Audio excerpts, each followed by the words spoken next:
Pallavi recording studio मठिया तो सभका से करे ताका ताकी कोनो गहुआ ना बाए से बाकी तो सभका से करे ताका ताकी कोनो गहुआ ना बाए से बाकी हम सब जानतानी आज तुसे कहतानी हम सब जानतानी आज तुसे कहतानी जवन छमड़ी ई रियल बिया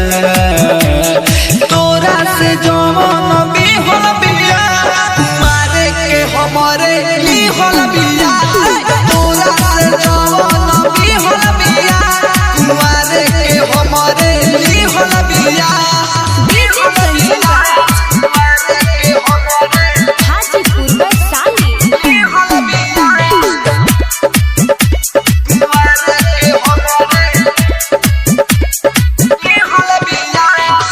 बतिया पो हमारा करू देखे रे हो जा फरार जब हो के अंधेर रे तोरा से यारा का हम बताई बिया धराइल चावरा में कहई बेर रे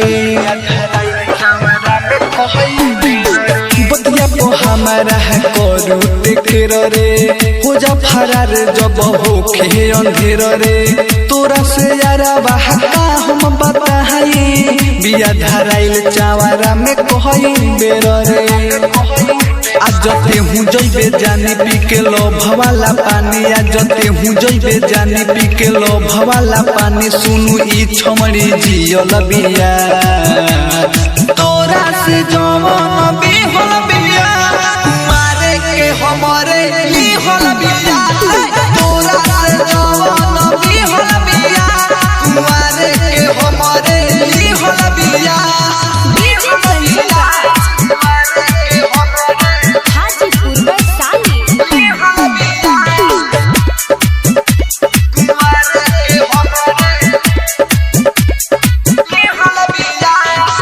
कोई ने मानो हम सभका से पहिले हर गोइल मन तो दिहल सब फैले पूछते लिहे जाके कब पर मोध से अमर जीत संगे रहे धैले कोई ने मानो हम सभका से पहिले हर गोइल मन तो दिहल फैले पूछते लिहे जाके कब पर मोध से अमर जीत संगे रहे धैले